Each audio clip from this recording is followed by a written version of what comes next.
Aries, the explosive reactor. Aries moves fast. Fast to fall in love, fast to commit, fast to get bored, and fast, most of all, to anger. The toxic trait here isn't cruelty, it's impulse control, or the total absence of it. An Aries in conflict doesn't sit with discomfort. They react, immediately, loudly, sometimes before they've even processed what they're actually upset about. Picture this. You forget to text back for 2 hours, and by the time you check your phone, they've already spiraled through 3 imaginary scenarios where you left them, decided you're the villain, and fired off a message so intense you genuinely think someone died. That reaction can look like snapping at someone over something small, picking a fight just to release tension, or making a huge decision in the heat of the moment, ending a relationship, quitting a job, saying something they can't take back, purely because staying still felt unbearable. And here's what makes it hard to catch. Aries genuinely believes honesty in the moment is a virtue. They tell themselves they're just being direct, but there's a difference between honesty and detonation. The people around an Aries learn to brace for the blast, flinching slightly whenever their phone buzzes, and over time, that bracing becomes its own kind of damage. A relationship where everyone's tiptoeing around a temper that could flare at any second. If this is you, the fix isn't suppressing the fire, it's building in a pause. 10 seconds before you speak, a walk before you respond. Because the version of you that reacts instantly is rarely the version making the point you actually mean. Aries clashes hardest with Libra. One explodes at the first sign of tension, the other avoids it completely, so the fight either happens too fast or never happens at all. Taurus, the stubborn brick wall. Taurus values stability more than almost anything, and that's a genuine strength, right up until stability curdles into stubbornness so absolute that growth becomes impossible.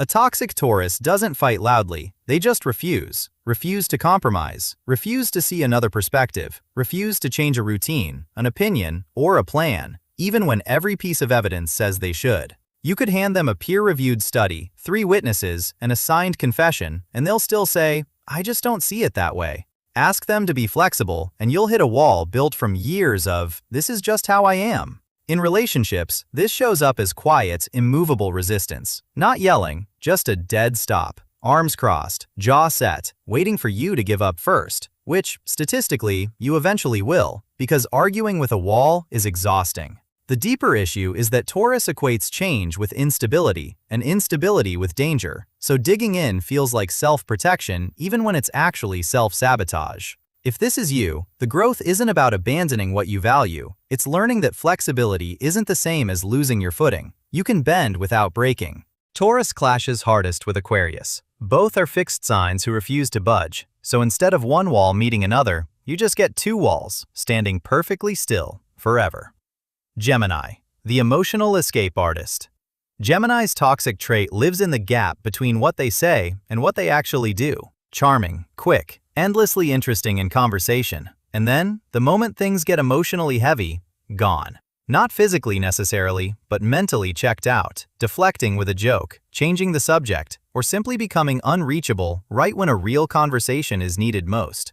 Try to have a serious talk about the relationship, and somehow, within 90 seconds, you're now discussing a podcast they listened to, a conspiracy theory about the moon, or literally anything except the actual topic. This isn't always deliberate cruelty. Gemini genuinely struggles with sitting inside discomfort long enough to work through it, so they intellectualize their way out, turning a painful conversation into a debate, or turning vulnerability into wit. The person on the other end is left holding something real, while Gemini's already 3 topics away, practically waving from a different conversation entirely. Over time, that inconsistency, deeply present one day, completely unreachable the next, trains people to stop bringing up anything serious at all. If this is you, the work is staying in the room. Not performing presence, actually staying, even when your instinct screams to deflect. Gemini clashes hardest with Virgo. Gemini deflects the second things get heavy, and Virgo, who notices absolutely everything, will chase that deflection down and pick it apart piece by piece. Cancer, the guilt weaponizer. Cancer feels everything, deeply, and that emotional depth is genuinely one of their best qualities. The toxic version shows up when that depth gets used as leverage. A hurt Cancer doesn't always say what's wrong directly. Sometimes it's a long, theatrical sigh, audible from 2 rooms away. A pointed comment about how much they've sacrificed, delivered while very pointedly not looking at you. A subtle reminder of everything they've done for you, specific dates and receipts included, designed specifically to make you feel the debt. This is guilt as currency, and Cancer, more than almost any other sign, knows exactly how to make someone feel like they've failed a person who loves them without ever saying it outright. The withdrawal that follows, going cold, retreating into the shell, waiting to be chased, texting, "It's fine," in a tone that somehow reads as anything but fine, only deepens it. The people around a toxic Cancer learn to walk on eggshells, constantly managing an emotional temperature they didn't create. If this is you, real intimacy means saying the actual feeling out loud, instead of making someone guess their way into guilt. Cancer clashes hardest with Capricorn. Cancer needs feelings met right when they're felt, and Capricorn would genuinely rather schedule that conversation for Sunday afternoon. Leo, the spotlight hog. Leo needs to be seen, and there's nothing wrong with that on its own. The toxic trait kicks in when being seen becomes the only priority, even at someone else's expense. That can look like turning a friend's engagement announcement into a 15-minute story about their own dating history. Needing constant validation and getting genuinely cold or dismissive when they don't receive it. Sulking visibly if a room full of people doesn't immediately notice their new haircut. Struggling, sometimes visibly, to celebrate someone else's win without somehow centering their own. Congratulating you on your promotion for exactly 4 seconds before pivoting to a story about the time they almost got promoted too. Underneath it is a real insecurity, a fear that if they're not the most impressive person in the room, they're not worth paying attention to at all.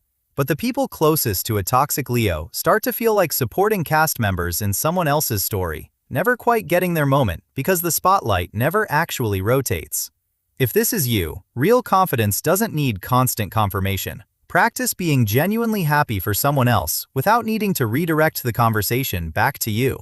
Leo clashes hardest with Scorpio. Both need to run the room, one through center stage and one through quiet control, and neither is willing to hand over the reins.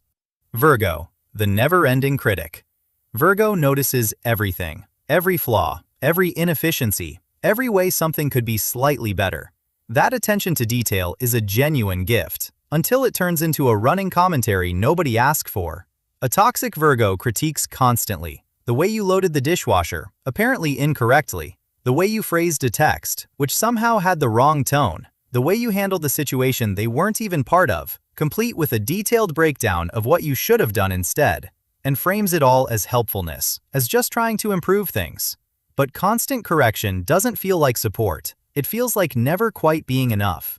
The people around a critical Virgo start second-guessing every small decision, mentally drafting a defense for how they folded the towels before Virgo even walks into the room. And Virgo often doesn't register the damage, because in their mind, they're helping, not realizing that unsolicited feedback, delivered constantly, reads as a referendum on someone's entire competence. If this is you, ask yourself before you speak, did they actually ask for this? Sometimes the most helpful thing is simply saying nothing at all. Virgo clashes hardest with Sagittarius. Constant correction feels like a cage to a sign that lives for freedom, and Sagittarius will bolt long before Virgo finishes the sentence. Libra, the passive-aggressive peacemaker. Libra hates conflict, genuinely, physically recoils from confrontation, and will do almost anything to keep the peace. The toxic trait is what that avoidance costs. Instead of addressing a problem directly, a toxic Libra smiles, says everything's fine, agrees to things they don't actually want, and lets resentment quietly accumulate underneath a calm surface. Ask if everything's okay, and you'll get a bright, "Totally, I'm great," delivered with just enough edge that you know, somehow, it is very much not fine. Eventually, that resentment leaks out sideways, a suddenly frosty tone over something you said 3 weeks ago. "No, it's fine, don't worry about it," that clearly means the opposite. Or a complete emotional withdrawal that seems to come from nowhere because Libra never signaled the problem was there in the first place. The people around them are left confused, running back through every recent conversation, wondering what actually happened, because the fight they thought they avoided was happening the entire time, just silently, in Libra's head, with them losing. If this is you, peace built on suppression isn't actually peace, it's a debt collecting interest. Libra clashes hardest with Aries. One avoids conflict at all costs, the other creates it the second something feels off, and the mismatch leaves both of them constantly misreading each other. Scorpio, the trust tester. Scorpio loves intensely and fears betrayal more than almost anything. And that fear can curdle into something genuinely controlling. A toxic Scorpio tests loyalty, sometimes without even fully admitting it to themselves. Picking fights to see if you'll stay, going quiet for 2 days just to gauge how hard you'll try to reach them, or going quietly suspicious and possessive the moment they feel even slightly insecure. Scrolling through your phone at 2 a.m., convinced they'll finally find the evidence they've been dreading. Underneath it is real vulnerability. A fear of being hurt so intense that they'd rather manufacture the pain on their own terms than risk it arriving unexpectedly. But testing someone's loyalty over and over eventually exhausts even the most patient partner. And the secrecy, the intensity, the sudden shifts from all in to ice cold train people to feel like they're always one wrong move from losing everything. If this is you, real trust means letting someone prove themselves without setting traps first. Scorpio clashes hardest with Leo. Both need to be at the center of control, and neither one is built to play a supporting role in someone else's power struggle. Sagittarius, the runner.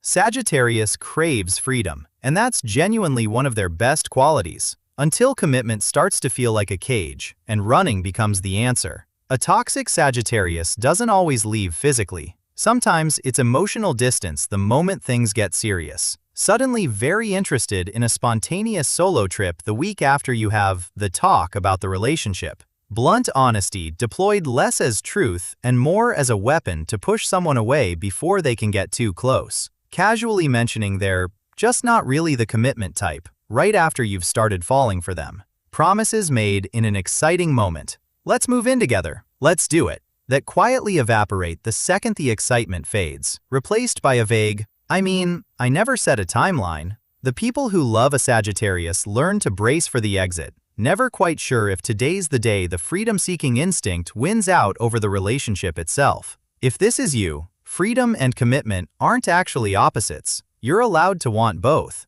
Sagittarius clashes hardest with Pisces. The moment Sagittarius reaches for the door, Pisces reaches back with guilt and tears. And the harder one pulls away, the harder the other clings. Capricorn, the emotionally unable boss. Capricorn values control, discipline, and achievement, and channels enormous energy into being reliable, competent, and put together. The toxic trait is what gets sacrificed to maintain that image: actual emotional availability. A toxic Capricorn treats feelings like inefficiency, something to be managed, minimized, or postponed until it's convenient. Quite literally scheduling, "Let's talk about our relationship," for Sunday at 4 p.m., because that's when the calendar has an opening. They show up for practical support, fixing the problem, handling the logistics, building you an actual spreadsheet to solve your emotional crisis, but go cold or dismissive the moment someone just needs to be heard rather than solved, visibly uncomfortable and glancing at their watch the second you start crying. Vulnerability reads to them as weakness, so they either shut it down in themselves or grow visibly stiff when someone else expresses it. The people around a toxic Capricorn learn not to bring feelings to them at all, treating them more like a resource, a very competent, very cold HR department, than a partner. If this is you, being needed for your competence isn't the same as being loved. Let someone see you before you've solved anything. Capricorn clashes hardest with Cancer. One wants feelings named out loud and immediately, and the other wants a calendar invite, so nothing ever actually gets resolved in real time. Aquarius, the human iceberg.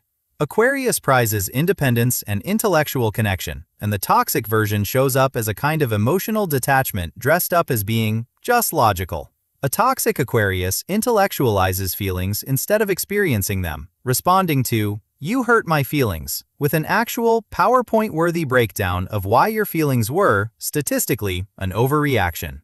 They can be genuinely present for a cause, a debate, a 3-hour conversation about the ethics of artificial intelligence, and completely absent for the person standing right in front of them, crying, needing basic emotional connection instead of a rebuttal. Staying so committed to individuality that compromise starts to feel like a personal loss. Treating, "Can we do what you want tonight instead?" like you've asked them to surrender their entire identity. Over time, the people close to them start to feel more like acquaintances in an interesting conversation than people in an actual relationship, because true closeness requires a kind of surrender Aquarius instinctively resists, freezing up the second things get too warm. If this is you, connection isn't a debate to win. Sometimes the most intimate thing you can do is stop explaining and just feel something with someone.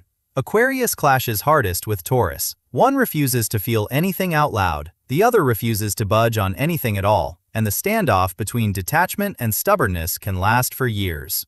Pisces, the professional victim. Pisces feels everything, absorbs everyone else's pain like it's their own, and genuinely wants to help.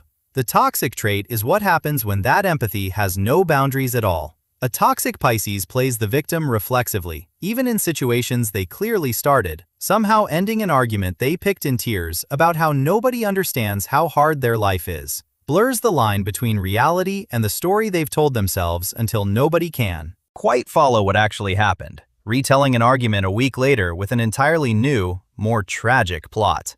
And gives so much of themselves to other people's problems, becoming everyone's unpaid therapist at 1 a.m., that they eventually resent everyone for the exhaustion they voluntarily signed up for.